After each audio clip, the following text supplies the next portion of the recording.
In this video, we're going to be going over all 5 of our exponent properties. Number 1, we are multiplying, so we want to add the exponents together. 4 plus 3 is 7. The base number 3 stays the same. The exponent 7 is our new value.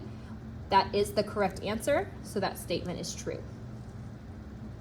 In number 2, when we are raising exponents to another power, we multiply them together. 3 times 3 is 9. The base number 8 stays the same, with 9 being the new exponent.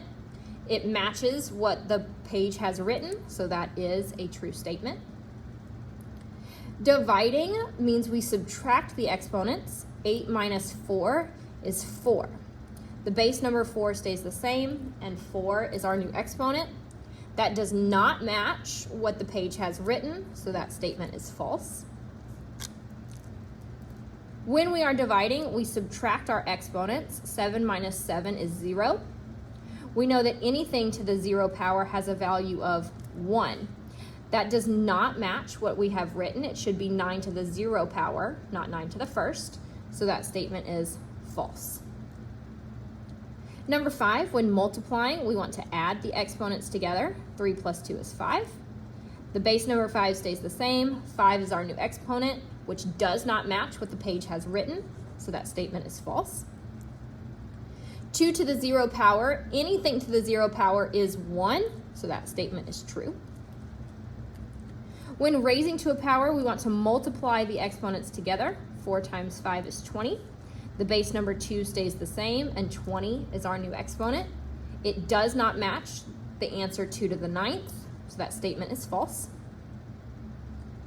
For number 8, when we have a negative exponent, we want to turn it positive by writing it in the denominator. The base number 5 stays the same. The exponent 3 has now become positive with a 1 on top, so that statement is true. When multiplying, we want to add the exponents together. So 6 plus the negative 5 gives us a value of 1. The base number 9 stays the same, with 1 being our new exponent.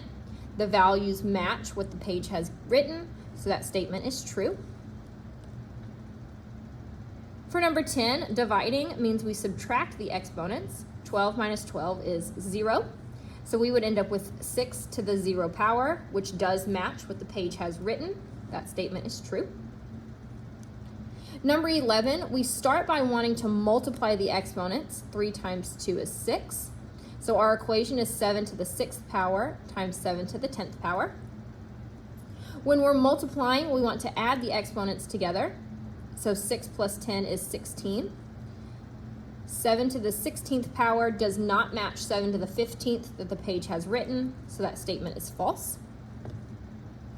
Here we're multiplying, so we want to add the exponents together. 5 plus 9 is 14. So we have the 1 in our numerator, the base number 2, and the exponent 14. Here we have a negative 14. Negative 14 needs to change to a positive 14 when we write it in the denominator, the base number 2 staying the same, and we put a 1 on top. Both values match, so that statement is true. For number 13, we start by multiplying our two exponents, 6 times 3 to get 18. So that's going to be 4 to the 18th power on top and 4 to the 9th power on the bottom. Dividing means we subtract the exponents. 18 minus 9 is 9. The base number 4 stays the same, and 9 is our new exponent. It does not match the 4 to the 2nd, so that statement is false. Number 14, dividing our exponents means we want to subtract. So 5 minus 7 is negative 2. So the base number 12 stays the same, and negative 2 is our new exponent.